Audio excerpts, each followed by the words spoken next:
Nelson, for the longest time, has been one to pioneer the use of HCG along with testosterone. So he's going to share with us his experience. I have a very strong bias for HCG. I have to say it. I'll say it now. That's because cool. People know that I try not to get biased about anything. So should HCG be used alongside TRT? And what benefits might you expect? Find out next.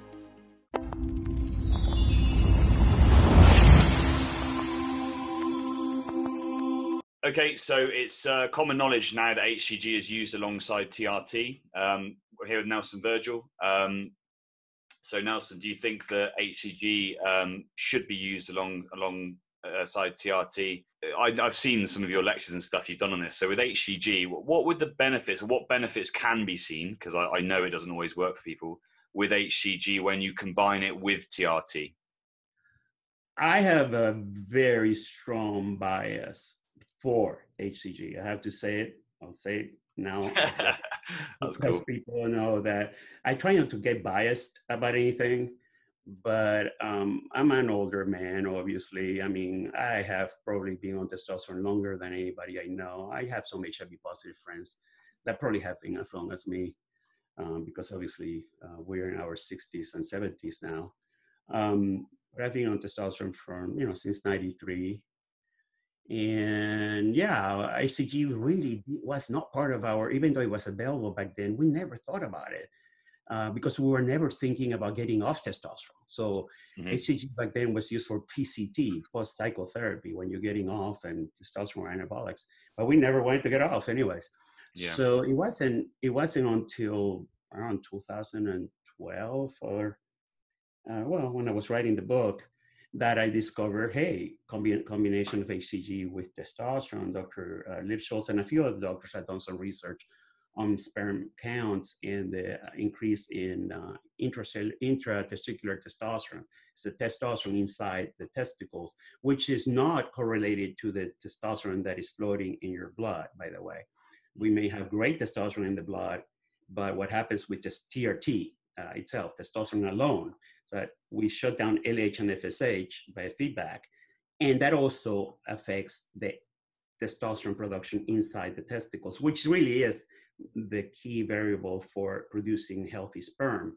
So HCG was able to wake up the Leydig cells inside the testicles to improve that ITT, the intratesticular testosterone, and sperm counts tended to improve. They never really studied HCG for sex drive or for libido. There's some data on testicular size.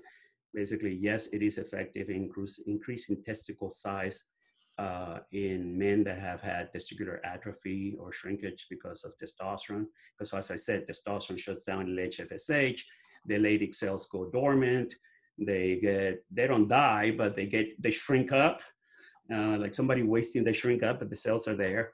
The HCG comes in and it volumizes, it brings in again activity to the Leydig cells. They wake up to start producing not only testosterone, but also obviously the sperm part of the function there. But what I found with HCG, and I hadn't seen any data, is that it increased my sex drive, because I was a long-term testosterone user, old-timer, and my sex drive was decreasing with time as we get older. And it wasn't until I brought HCG that it completely woke up my sex drive again, like I used to be in my 20s. And for me, that was black and white. I don't believe in placebo effect. I'm always trying something new, but I give myself a month for placebo effect to wear off, or I stop something just to see if it makes a difference. Most guys really fall for the trap of placebo effect.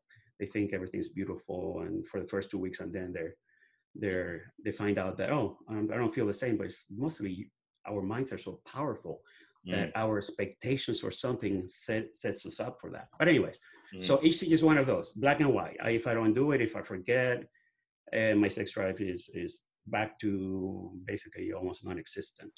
So I'm convinced. For me, yes, HCG has is a mimicker of LH. It looks a lot like LH. It is produced from, at least in the cheaper version, from pregnant women's urine.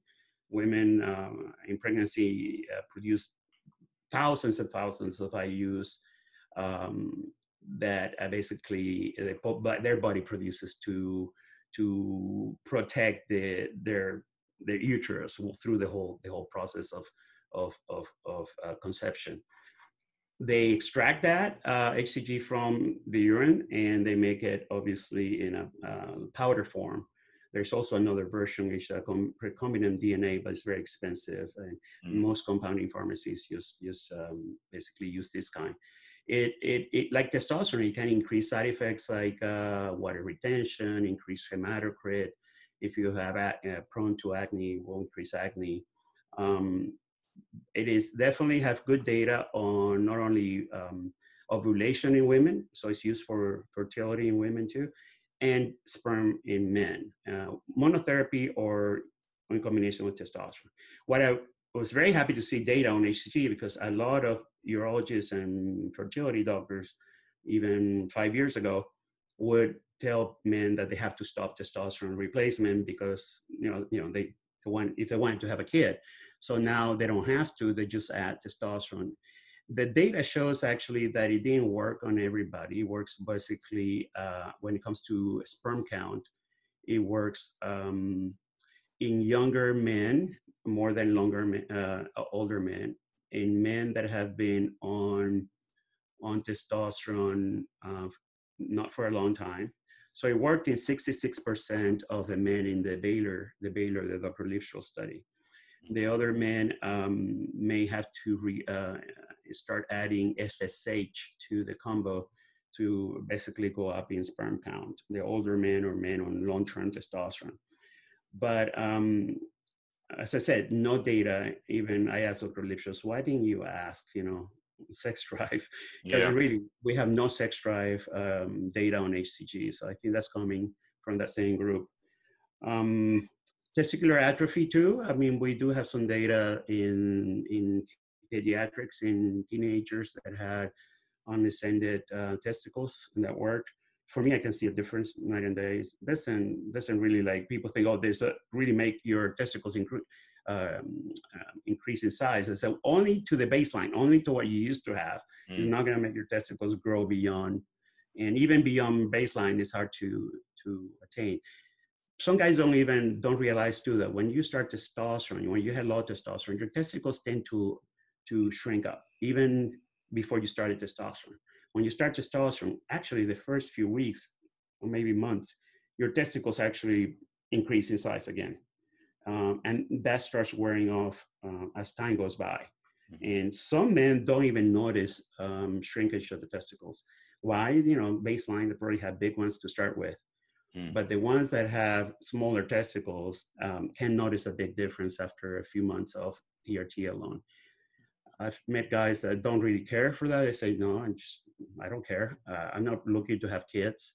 I'm good with TRT alone, and more power to them. I think that's fine. So I'm telling guys, not everybody has to be on HCG.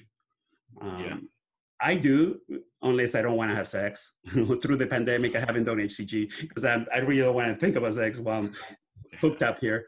But but it's not a night and day. Some guys do not like HCG. They feel a little more wired up.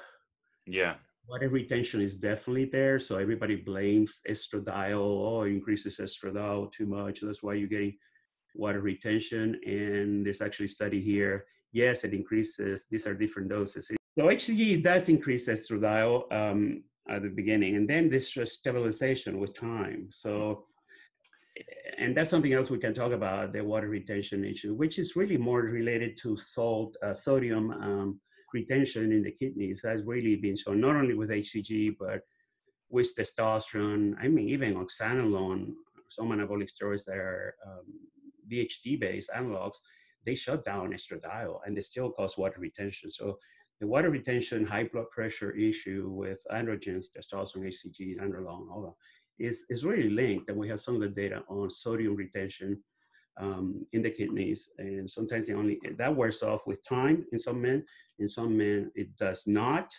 They gain water weight tremendously. They feel puffy.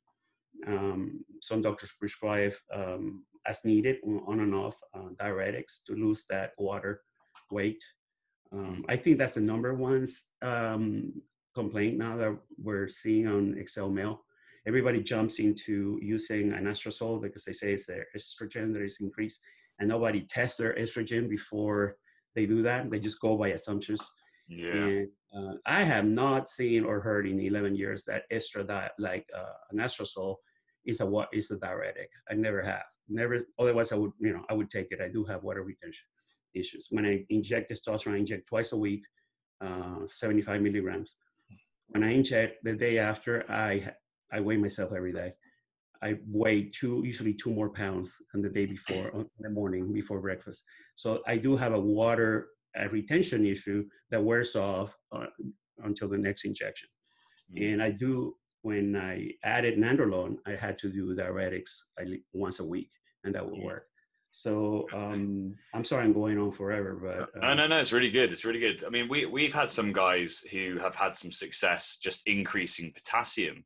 Where I mean, this wasn't me that suggested this, but they basically said that we get plenty of sodium, and if you're getting a bit of retention, that most people are actually quite deficient. The RDA, which is basically, I believe, what you need to survive. It sort of came from like the war. The RDA is something like 3.5 grams of potassium a day, and I don't think anybody really, like, a banana has 400, a large banana, I think, and everyone says that's a really potassium-rich food. And some guys have actually increased potassium dose alongside having, whatever sodium they have, and actually have found that to be helpful. I don't know if you've ever heard of anything like that, but I know some of the blood pressure medications. I've tried it too. I've tried taking potassium to see if I balance out the sodium. I have to say my water retention was the same. Because I really wanted to, I had a few bananas and take actually potassium tablets. Yeah. You have to also be careful not to increase your potassium too much. But yeah, water, I would say for me, as a long-term user, that's the only side effect that I really, I hate, because I'm an older man and I do gain water weight, and my blood pressure goes up by 10 points if I go beyond the dose I'm taking right now. Interesting. My hematocrit has been stable. I've only given blood 3 times in my life. So I've been very lucky, even with nandrolone, but water retention for some of us, especially the older guys. Decreasing sugar intake and also has helped. There's actually good data on insulin and water retention weight. So decreasing insulin in your bloodstream is actually a good thing. Alcohol too, if you drink alcohol, you're gonna have more water retention, salty foods. So I definitely see a difference when I eat cleaner and don't drink alcohol. My tequila is just something I have to do. The really good point there, I think, is that it definitely doesn't work for some men. And I've had guys who are really, even they're really keen for it to work, and they've heard positive things, and either makes them feel, I don't know whether there's like an autoimmune potentially reaction to it being where it's sourced from. Sometimes if it's human, I don't know, but it tends to be some guys, it makes them just feel weird and not as good. And I don't know, I think it's worth a try, and seeing if it, obviously better sexual function, sex drives a win, right? As well, I think. So what do you think about that? Do you think if people are going to go down that road, potentially try, do you think there's a time at which, if you're starting TRT, that you should introduce it? Do you start off with it? Do you think you should get the lay of the land and sort of get dialed in with testosterone first? And that's a good question, by the way, because I always wonder that. I believe in simplicity. I believe that if you load up a person with too many things to do, that person eventually is we call that adherence in HIV, and we call it compliance or adherence. Adherence starts wearing off. There's such a thing as injection fatigue also. A lot of doctors are, inject 3 times. No. So there are many things that are, yeah, that sounds like a good protocol, but you need to, and you know that because you guys are in the business, you need to see what kind of person that is. There are some guys that will, in a month will stop doing all this stuff because it's too much, too many injections, too many complications, too many vials, too many things. So I really believe in most men are like everybody else. They want a simple life. We don't want to be, you know, so TRT alone is fine, especially the younger guys. TRT, especially the men that are not really planning to have a child with their wives in the next 6 months. Mm-hmm. You know, and I'll show you. Oh, I can't share screen. There's actually show it to us, and we'll explain it. And we'll explain it to us. There's a protocol actually that measures that actually Dr. Baylor, Dr. Lipschultz actually, and his folks came up with. Hey, if you want a kid before in the next 6 months, or the 6 to 12 months, or more than 12 months, what protocol you should be in. But if you don't have issues with fertility, like thinking about it, and I have to say, let me rephrase that. Around 30% of men on TRT still have enough sperm to get a girl pregnant. So, which we have to be very careful, because some guys think they don't have to use contraceptive. I know a few that have gotten their girls pregnant, and it's like, oh shit. So there's some variation, but let's say 60% of men do have a decrease in sperm count that is considerably for fertility. So you add HCG. The problem I'm seeing with HCG is that people are using very low doses, like 200, 250, because they're afraid of estrogen, blah, blah, blah. And really, the data that we have seen, anything below 500, I use 3 times every other day. Well, I have to rephrase it. Nobody has really looked at data lower than that. So at least 500 I use twice a week for fertility. And also, obviously, after you start HCG with testosterone, if you're looking at fertility, do a test in a month or 6 weeks of sperm count, which sometimes is a complicated thing to get depending on your insurance. But if you want to do it because,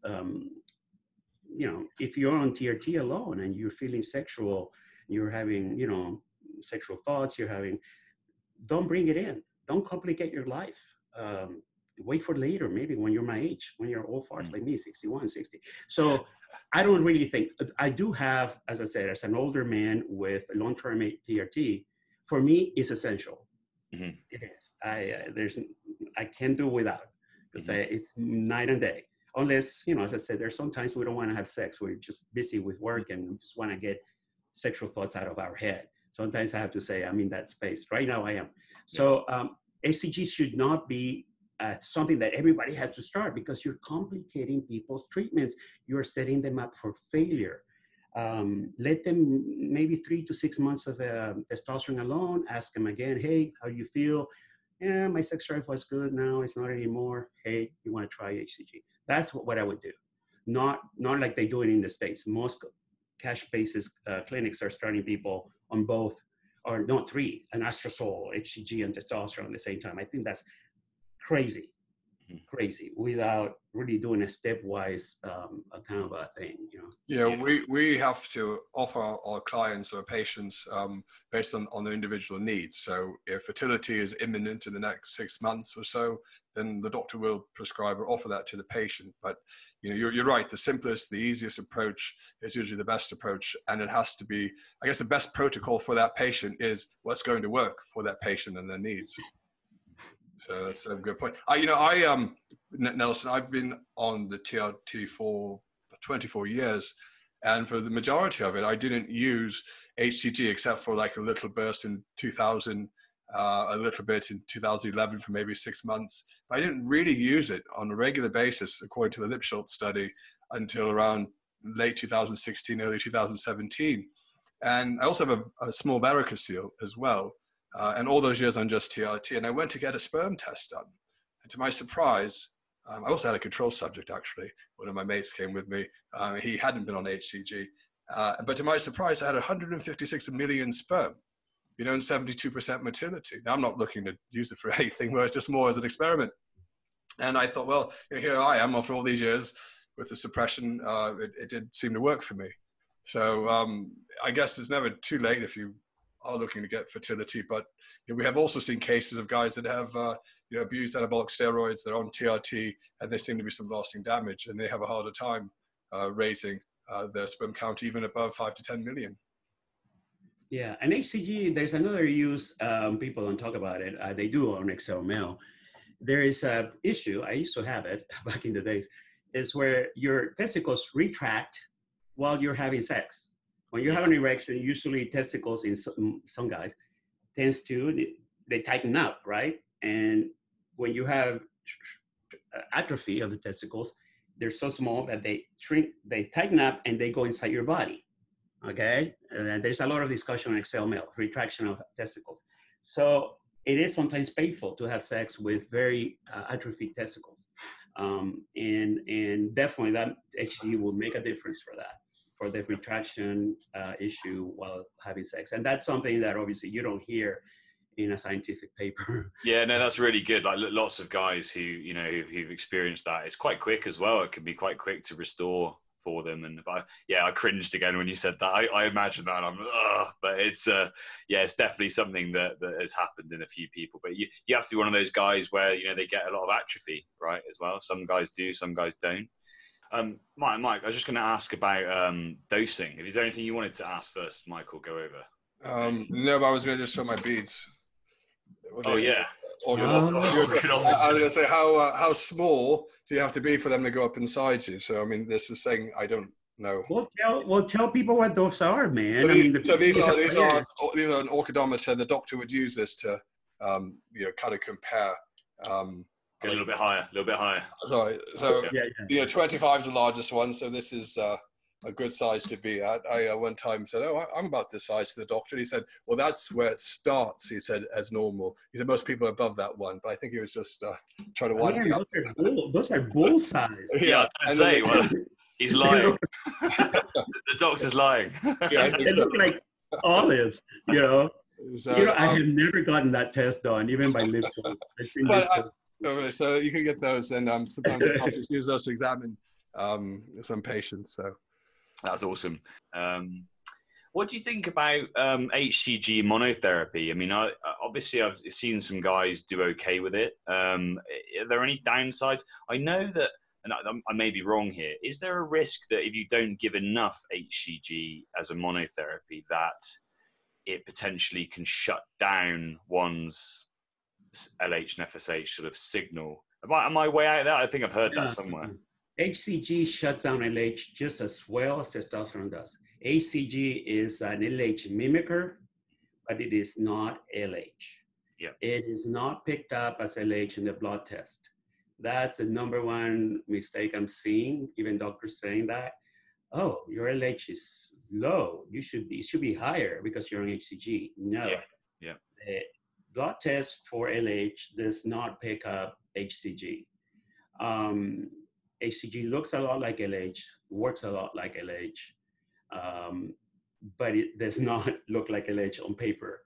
So your LH and your FSH will be shut down just like testosterone, just like nandrolone, just like any androgen.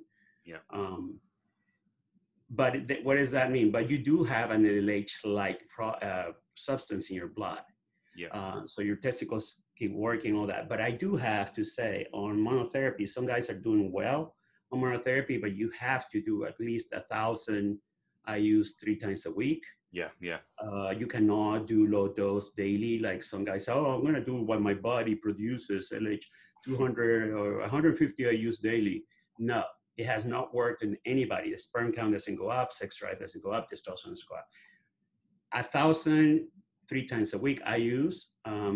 Some guys, especially the younger guys, do really well. Some doctors love that protocol because you're preserving testicular function.